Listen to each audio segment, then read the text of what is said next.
Your position is being eliminated. Accept this entry-level role or leave. The HR representative stared at the wall behind me, not even granting me the dignity of eye contact. 20 years of my life, reduced to a 15-minute meeting where they couldn't even look at me. My throat tightened. Can I have until tomorrow? My voice barely audible as I thought about the mortgage payment due in 3 days. For 2 decades, I had poured everything into growing the firm's client portfolio. While colleagues attended their children's recitals and weekend getaways, I stayed behind, cultivating relationships with high-value prospects. My dedication transformed a struggling regional firm into an industry leader. Every holiday season, executives celebrated record profits I had directly secured. That evening, a former coworker sent me a message. Heard about what happened. For your information, your position wasn't eliminated. The CEO's nephew starts Monday. Before I tell you how I turned this betrayal into the most satisfying professional revenge of my career, I want to be clear about something. What you're about to hear isn't just another workplace drama. It's a masterclass in recognizing your own value when others fail to. If you've ever been underestimated, overlooked, or cast aside despite your dedication, this story is for you. Listen until the end because the strategy I used didn't just restore my dignity, it completely transformed the power dynamic in ways nobody saw coming. And if you're enjoying our stories but haven't hit the like and subscribe buttons yet, please take a moment to do so. Your support ensures you won't miss any of our future uploads where real people share how they reclaimed their power in extraordinary ways. My name is Everly Quinn. For those who know me professionally, I've always been the problem solver, the one who could smooth over any client concern with a mixture of analytical thinking and genuine relationship building. I built my reputation on delivering results without drama, finding solutions where others saw dead ends. My colleagues used to joke that I could convince a fish to buy swimming lessons, but it wasn't charisma that built my success. It was genuine care for my clients' needs, combined with a work ethic that never allowed me to give less than my absolute best. Outside of work, I lived a deliberately simple life. My small lakeside home, with its overgrown garden and collection of mismatched teacups, was my sanctuary. I never married, not because I didn't want to, but because the right relationship never seemed worth sacrificing the career I'd built. Besides, I had my rescue dog Winston, who greeted me every evening as if I were returning from war rather than an office 10 miles away. I should have seen it coming. The signs were there, subtle at first, then increasingly obvious as weeks passed. Meeting invitations that somehow missed my inbox. Strategic discussions relocated to impromptu golf outings. Client information requests that bypassed my desk despite my history with the accounts. But when you've built your identity around a company for 20 years, denial becomes a powerful force. I chose to believe these were oversights, rather than orchestrated exclusions. The morning of my demotion began like any other. I arrived at 7 a.m., 2 hours before most of the staff, reviewing quarterly projections and preparing client presentations. My calendar showed a 10:30 meeting with Patrice from HR. Unusual, but I assumed it was about the health insurance changes that had been announced company-wide. When I entered the small conference room, Patrice wasn't alone. Our general counsel, a man I'd rarely spoken with despite our long tenure, sat beside her with a manila folder. Neither offered a handshake. After their bombshell announcement, I sat motionless, my mind racing through calculations. The entry-level position they offered came with a 62% pay cut. My mortgage, my mother's assisted living facility payments, even basic utilities would become impossible. This is happening regardless of your performance, Patrice added, as if this clarification offered comfort. The company is restructuring. Restructuring typically involves advance notice, I replied, fighting to keep my voice steady. Severance packages, transition periods. The general counsel cleared his throat. This is the transition period. We're offering you continued employment when we could simply terminate your position. I wanted to scream that 20 years of loyalty deserved more than this clinical disposal, but instead, I asked for 24 hours to consider their generous offer. Back at my desk, I noticed colleagues averting their eyes. News traveled fast. My computer access had already been restricted. I could no longer view client contracts or revenue forecasts. 2 decades of institutional knowledge, and they had already begun erasing my digital footprint. I maintained composure while collecting personal items from my desk, a plant I'd kept alive since my first year, a handwritten note from my first major client thanking me for saving their business.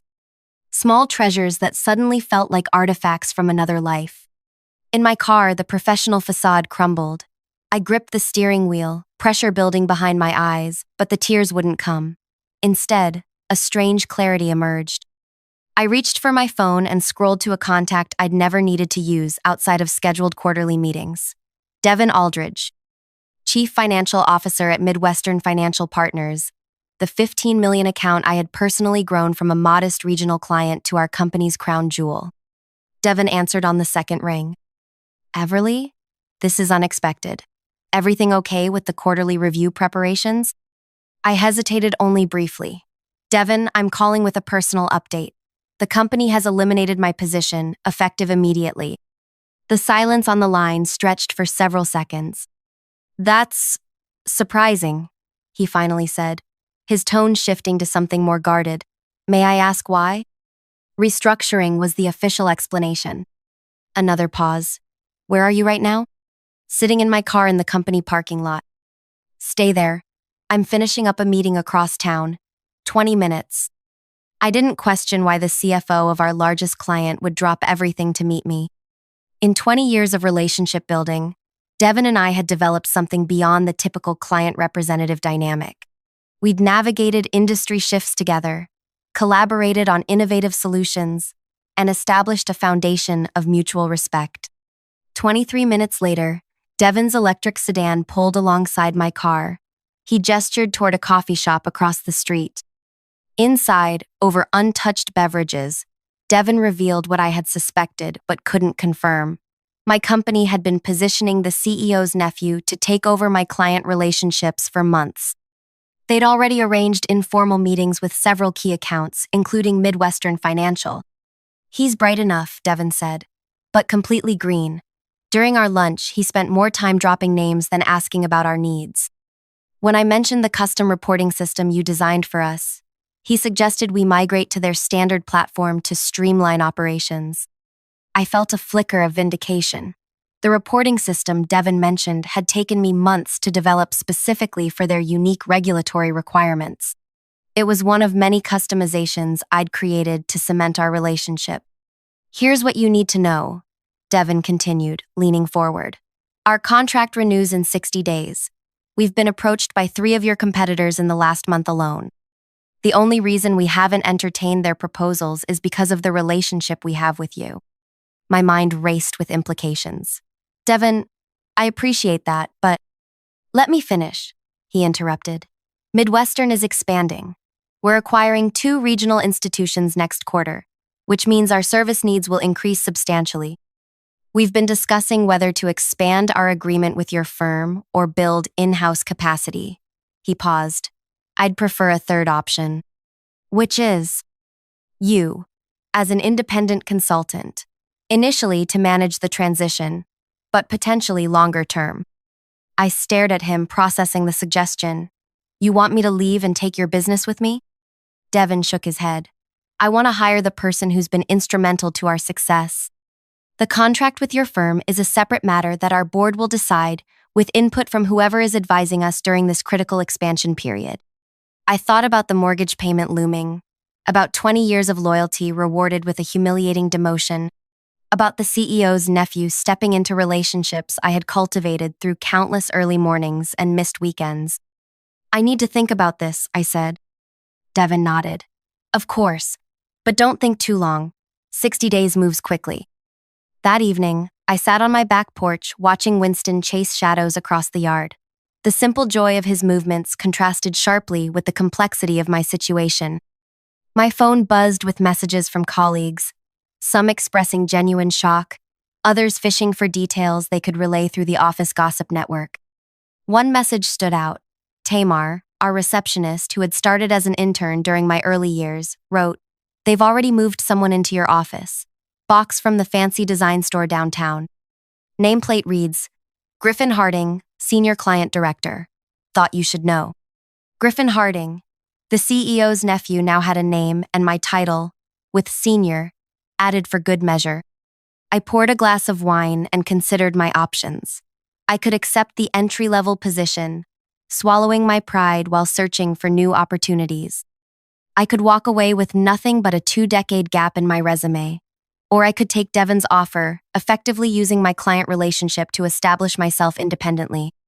The third option felt like a betrayal of my professional principles. I had always prided myself on ethical conduct, on building success through service rather than manipulation. Using client relationships for personal gain seemed to cross a line I had never imagined approaching. But as night fell and I calculated how many months I could survive on my savings, something shifted in my perspective. The company had discarded 20 years of loyalty without hesitation. They had already begun erasing my contributions, rewriting the narrative of client relationships I had built. Was it really unethical to continue serving a client who valued my expertise, regardless of which company name appeared on my business card? By morning, I had made my decision, but not the one Devon expected. I arrived at the office at my usual early hour and sent a brief email accepting the entry-level position in the administrative department. Within minutes, I received confused responses from both HR and my former manager. This wasn't the outcome they had anticipated. They had expected, perhaps hoped for, an indignant resignation. When I arrived at my new desk in the administrative pool, the confusion was palpable. Younger employees whispered behind partitions, wondering why someone from upper management would accept such a demotion. My new supervisor, a woman 15 years my junior, awkwardly explained my reduced responsibilities with frequent reassurances that I probably already know this, but procedure requires I explain it. My strategy was simple: visibility and information. The entry-level position gave me legitimate access to the building, to basic company systems, and most importantly, to observe. I needed to understand exactly how Griffin Harding would approach the Midwestern financial relationship before making my next move. I called Devon that afternoon. "I've decided to accept your consulting offer," I told him, "but I'm also staying at the firm in a different capacity for now." "That's unusual," he replied, clearly surprised. "May I ask why?" "To ensure a proper transition," I said. "Midwestern deserves continuity of service. I want to make certain your needs are fully communicated to my replacement." Devon's tone suggested he didn't entirely believe this explanation, but he didn't press further. "And when would you begin consulting with us?" "I could start providing independent advisory services immediately, after hours. We'd need to be careful about potential conflicts of interest, of course." "Of course," Devon agreed, a new note of respect in his voice. He recognized strategy when he heard it. Over the next 3 weeks, I lived a carefully compartmentalized existence. During the day, I performed basic administrative tasks with meticulous attention to detail. I arrived early, stayed late, and maintained a pleasant, helpful demeanor that confused those who had expected resentment. After hours, I met with Devon and his team to develop a comprehensive analysis of their current service agreement. I created detailed documentation of every customization, every workaround, every special arrangement I had implemented over the years, knowledge that existed primarily in my head, and scattered notes rather than formal company documentation. Meanwhile, I observed Griffin Harding's approach to client management. He was exactly as Devon had described: confident but inexperienced, more focused on impressing than understanding. He made swift decisions to modernize processes without grasping their purpose. He scheduled client meetings during their busiest operational periods. He dismissed concerns raised by account team members who had worked alongside me for years. Most critically, he began dismantling the custom reporting system I had built for Midwestern Financial, insisting that transitioning to the standard platform would showcase our newest features and streamline their experience. What he failed to understand, what nobody had documented because it had evolved organically through my relationship with Devon's team, was that Midwestern operated under unique regulatory requirements due to their particular mix of financial products. The custom system wasn't a preference, it was a necessity for their compliance protocols. When the system transition began causing data inconsistencies, Griffin dismissed them as temporary migration issues rather than fundamental incompatibilities. The account team, now reporting to him, tried to raise concerns, but were overruled. 4 weeks into my demotion, Devon requested an urgent meeting with company leadership to address serious concerns about service quality. The meeting was scheduled for the following Monday at 9 a.m. Griffin appeared unconcerned, assuring everyone that clients always get nervous during transitions and that he would smooth things over. That Friday afternoon, I received an unexpected meeting invitation from our CEO's assistant. The calendar item simply read, Midwestern Financial Discussion with my name alongside Griffin's and the executive team. Someone had finally remembered that I might have relevant knowledge about our largest account. I spent the weekend preparing, not for the meeting as they expected, but for what would come after. I reviewed my consulting agreement with Devon, confirmed that my non-compete only covered direct competitors rather than clients, and finalized my recommendation for Midwestern's service restructuring. Monday morning arrived with the particular tension that accompanies high-stakes meetings. I selected my outfit carefully, professional but not presumptuous. When I arrived at the executive conference room, conversations stopped abruptly. The CEO's expression flickered between confusion and annoyance at my presence. Everly, he acknowledged with a nod that suggested I should explain myself. I received an invitation, I replied simply, taking a seat at the far end of the table. Before he could respond, Devon entered with Midwestern's General Counsel and Chief Operating Officer. The energy in the room shifted immediately, as everyone recognized the seriousness of 3 C-suite executives attending what should have been a routine client meeting. After brief introductions, Devon opened with devastating clarity. We've asked for this meeting to address significant concerns about our service relationship. Over the past month, we've experienced multiple system failures, missed regulatory reporting deadlines, and a concerning lack of responsiveness to our inquiries. Griffin immediately began offering reassurances, but Devon continued without acknowledgement. More troubling than these technical issues is the apparent loss of institutional knowledge about our specific needs. The custom reporting framework that was essential to our compliance protocols has been dismantled without adequate replacement. Our CEO leaned forward. Griffin has been implementing our newest enterprise platform, which offers enhanced capabilities beyond the legacy systems. There are always adjustment periods during upgrades. Devon's expression remained impassive. We weren't informed of any planned upgrades to systems that were functioning correctly for our purposes. Sometimes we need to modernize even when existing systems appear adequate. Griffin interjected with the confident tone of someone repeating a business school maxim. Devon finally turned to acknowledge him directly. Mr. Harding, the systems in question were modern. They were custom designed for our specific regulatory requirements by someone who took the time to understand our business. He shifted his gaze toward me at the end of the table. Isn't that right, Everly? All eyes turned to me. 20 years of professional restraint had prepared me for this moment. I spoke without emotion, presenting only facts. The reporting system was updated quarterly to accommodate regulatory changes. Its architecture was actually more advanced than our standard platform in several aspects, particularly in how it handled multi-jurisdictional compliance flagging. The CEO's expression tightened. If you had concerns about the transition, you should have raised them through proper channels. With all due respect, I replied, my role no longer includes client system oversight. I wasn't consulted about the changes. An uncomfortable silence fell over the room. Devon used the moment to slide folders across the table to each executive. We've prepared a detailed assessment of our current service agreement and identified several areas where we believe adjustments are necessary, he stated. Given recent events, we've concluded that the current arrangement no longer serves our needs. The CEO's face paled as he scanned the document's executive summary. This represents a significant restructuring of our relationship. Yes, Devon confirmed. We're unbundling several services that we believe we can manage more effectively through other means. What Devon didn't explicitly state, what was buried in the detailed appendices, was that these other means included a consulting agreement with me to rebuild and maintain the custom systems that had been dismantled at a fraction of what the company had been charging for bundled services. Griffin flipped frantically through the pages. But these changes would reduce the contract value by nearly 40%. Devin nodded. We believe that accurately reflects the value proposition under the current service model.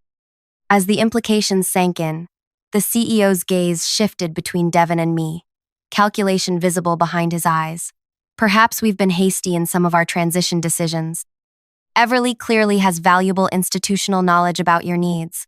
We could consider reinstating her previous role to ensure continuity. It was the opening I had anticipated, the moment when they would attempt to use me to salvage the relationship. Devin glanced my way, the question evident in his expression. Was this what I had been waiting for? A restoration of my position? I maintained neutral composure. That's a generous offer, but I believe my current role in administration is where the company has determined I can best contribute. The confusion on the executives' faces was momentarily satisfying. They had expected eagerness to reclaim my former status, not this passive resistance. Devin continued smoothly. We've already developed alternative arrangements for the unbundled services.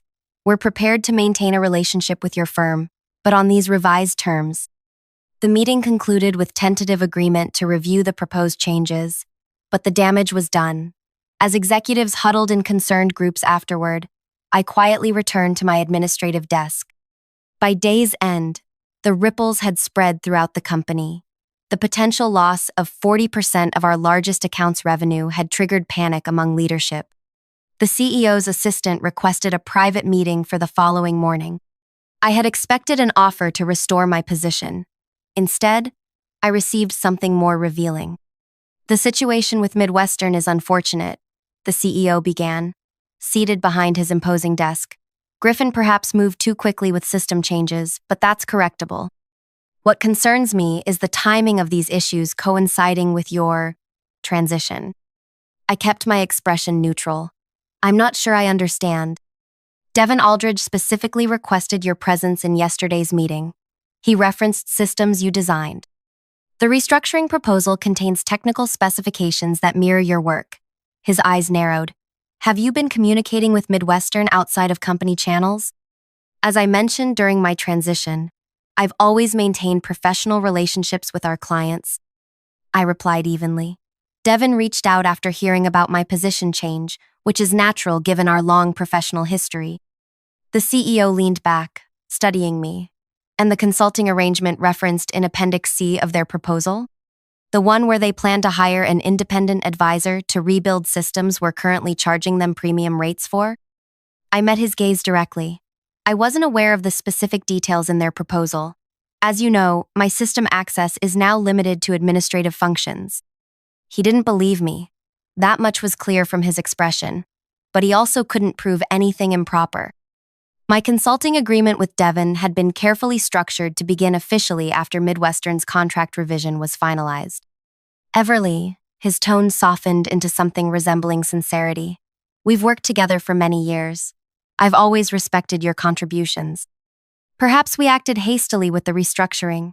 Your institutional knowledge is clearly valuable. What would it take to resolve this situation amicably? The question hung between us. This was the negotiation I had anticipated, but the timing surprised me. I had expected them to try salvaging the Midwestern relationship first before approaching me with concessions. I'm not sure what you're asking, I responded, maintaining my careful neutrality. He sighed with theatrical weariness. Let's be direct. You built the Midwestern relationship. They trust you. We need that relationship to continue as it has been. Name your terms. For a moment, I allowed myself to imagine accepting his offer. A restored position, perhaps with a grander title and increased compensation. The satisfaction of walking back through the office with my status not just returned, but elevated. But then I remembered sitting across from Patrice and the general counsel, being told my 20 years meant nothing. I remembered the CEO's nephew moving into my office before I'd even cleared my personal items. I remembered 2 decades of missed family gatherings, of working through pneumonia, of answering client calls on Christmas morning. I appreciate the conversation, I said, rising from my chair, but I should return to my duties. The quarterly supply inventory is due by end of day. His face registered genuine shock. You're turning down the opportunity to reclaim your position? I'm honoring the company's original decision about where my skills are best utilized, I replied. If there's nothing else, I should get back to those inventory spreadsheets. I left him staring after me, visibly struggling to comprehend my refusal. It wasn't the reaction of someone who had been plotting revenge. It was something far more confusing to him: indifference. The next 2 weeks unfolded with increasing tension throughout the company. Midwestern's contract revision moved forward despite desperate countermeasures. Griffin launched multiple initiatives to prove the value of our standard systems, each one undermined by his fundamental misunderstanding of Midwestern's regulatory requirements. Meanwhile, I performed my administrative duties with quiet precision. I accepted lunch invitations from former team members who suddenly remembered my existence. I provided factual responses when asked about Midwestern's technical needs, never volunteering information but never withholding it when directly questioned. My evening hours were spent preparing for my next chapter. Devin and I finalized the consulting framework that would allow Midwestern to reduce their service costs by 40% while maintaining all critical functions. The arrangement would provide me income comparable to my former position while requiring fewer hours, a more balanced life than I'd known in 20 years. 3 days before Midwestern's contract decision deadline, Griffin appeared at my administrative workstation. His confident demeanor had acquired a desperate edge over recent weeks. "I need your help with Midwestern," he stated without preamble. I looked up from my monitor. "How can I assist?" "The reporting system you built. Their technical team keeps referencing customizations that aren't documented anywhere. We need to replicate those functions in the standard platform before their board meeting on Friday."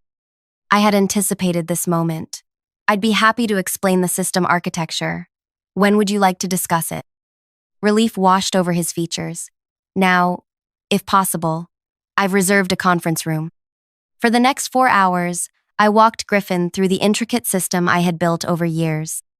I explained every customization, every workaround, every special function designed specifically for Midwestern's unique requirements.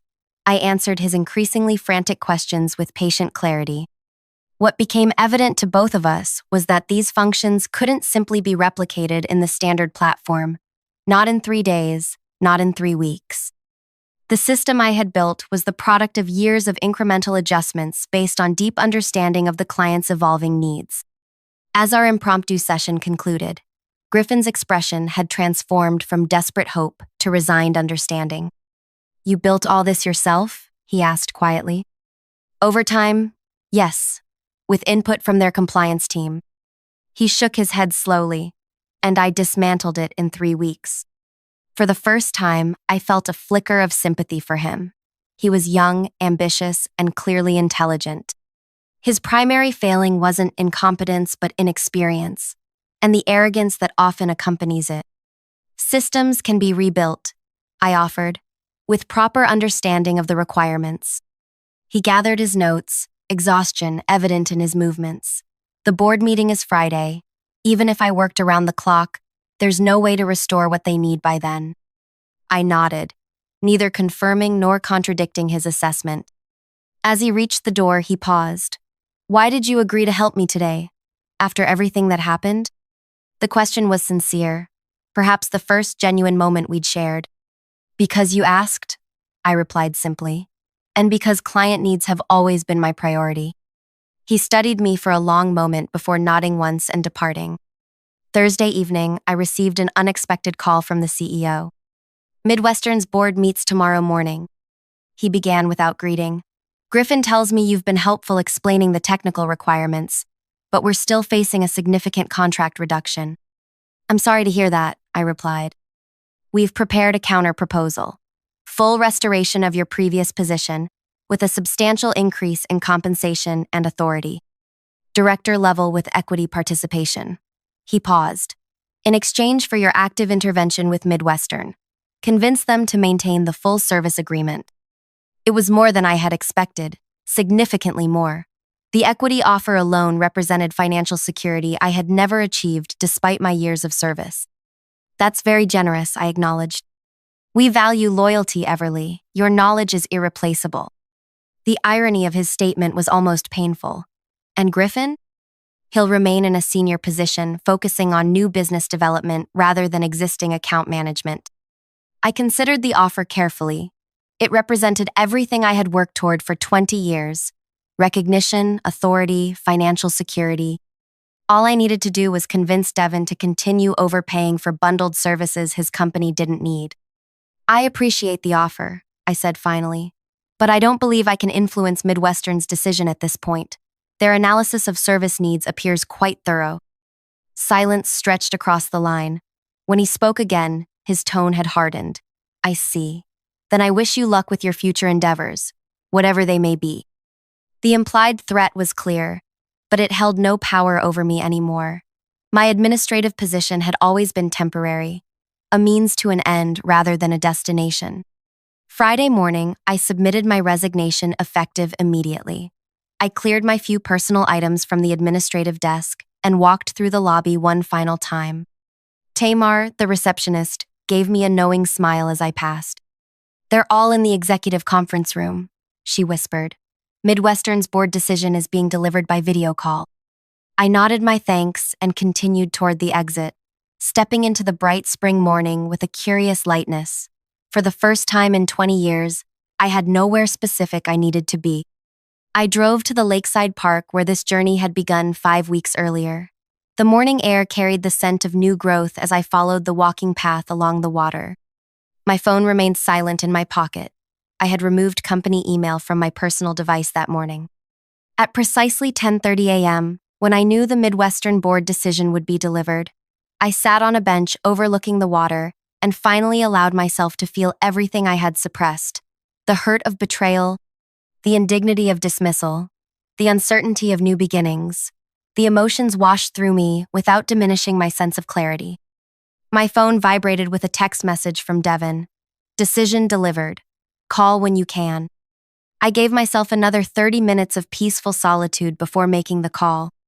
"It's official," Devin said when he answered. "The board approved the revised service agreement, 40% reduction in overall fees with unbundled services as we discussed." "How did they take it?" I couldn't help asking.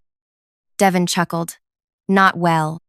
Your CEO tried to salvage things with a last-minute offer to restore the custom reporting system, but our technical team made it clear that the knowledge required had left the building. Quite literally, as it turns out." I smiled despite myself. "And our consulting arrangement?" "Approved unanimously. You can start Monday if you're ready. Initial 6-month contract with option to extend or convert to permanent position." "I'll be ready," I confirmed. The weeks that followed unfolded with a rhythm entirely different from my previous professional life. I worked directly with Midwestern's technical team to rebuild the custom reporting system, this time with comprehensive documentation and training materials to ensure institutional knowledge was properly preserved. The work was challenging and satisfying. More surprisingly, it rarely extended beyond reasonable hours. For the first time in decades, I found myself with evenings free to explore interests long set aside. I joined a community garden. I took Winston to weekend training classes. I reconnected with family members who had grown accustomed to my perpetual unavailability. 3 months into my consulting arrangement, Devin invited me to lunch at a restaurant overlooking the financial district. The wall of windows provided a clear view of my former employer's building among the downtown towers. The quarterly results were announced yesterday. Devin mentioned as our meals arrived. "Your former company reported a 22% decline in revenue. Their stock dropped nearly 30 points in afternoon trading." I nodded, taking a sip of water. Not unexpected with the contract revision. "What you might find interesting is that Griffin Harding resigned last week. Apparently, he's returning to graduate school." The news surprised me. That seems wise. He has potential with proper experience and perspective. Devin studied me curiously. "You don't seem particularly satisfied by any of this." Most people would consider this the perfect revenge story, the undervalued employee who brought down the company that discarded her. I considered his assessment. That wasn't my goal.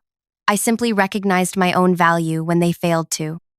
And the 40% contract reduction that devastated their quarterly performance was based on an honest assessment of which services Midwestern actually needed. I replied.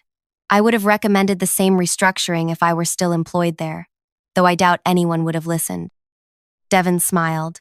That's why our board approved your consulting arrangement without hesitation. Integrity is rare in this industry. As lunch concluded, Devon revealed the real purpose of our meeting. We've been discussing bringing the custom reporting system maintenance in-house permanently. The board has approved creating a new position, Director of Regulatory Systems. The role would report directly to me with a team of 4 technical specialists. You're offering me a permanent position, I observed, with compensation approximately double your former salary, given the critical nature of compliance systems in our industry. Plus actual work-life balance, we've noticed how much more efficiently you operate without the artificial pressure of 80-hour weeks.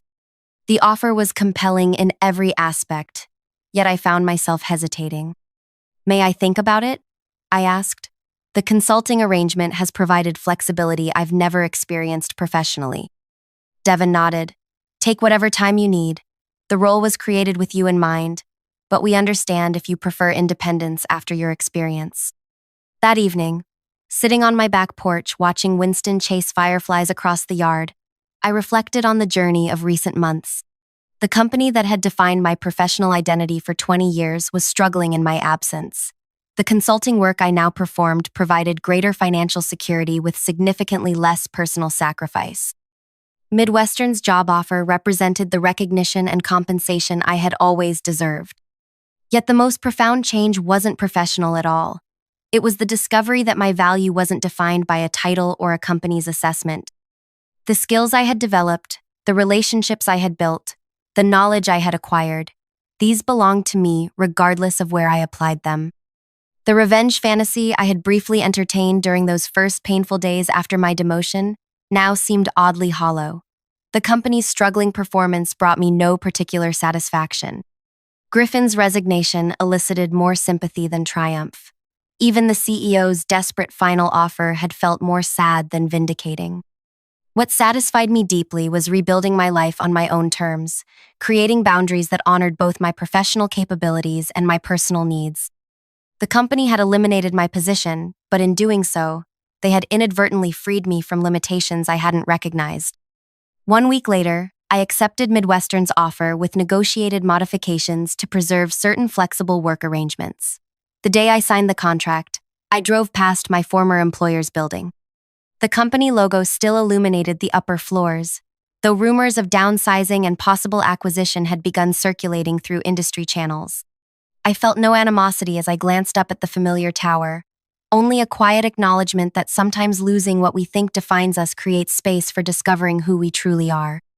6 months later, an industry newsletter reported that my former company had been acquired by a larger competitor. The CEO had stepped down to pursue other opportunities. The acquisition price represented a 50% devaluation from the previous year's market position. The article mentioned the unexpected loss of key client relationships as a contributing factor to the company's vulnerable position. A small photo accompanying the piece showed moving boxes being carried from the executive floor of the building where I had spent 2 decades of my life. When Devon forwarded me the article with a question mark as his only comment, I replied with simple honesty. Every company makes choices about what they truly value. Some learn too late that relationships and institutional knowledge can't be replaced by nepotism and titles. That evening, I hosted a dinner party, something I had never found time for during my former life. Colleagues from Midwestern mingled with neighbors and friends from my community garden. As conversation and laughter filled my small lakeside home, I realized that the most powerful form of reclaiming your value isn't found in revenge at all. It's found in creating a life that honors your worth when others fail to see it. If you've ever been underestimated, overlooked, or cast aside despite your dedication and excellence, remember this: your value doesn't diminish based on someone's inability to see it. The most satisfying response to those who undervalue you isn't plotting elaborate revenge, it's building something better that they can't access.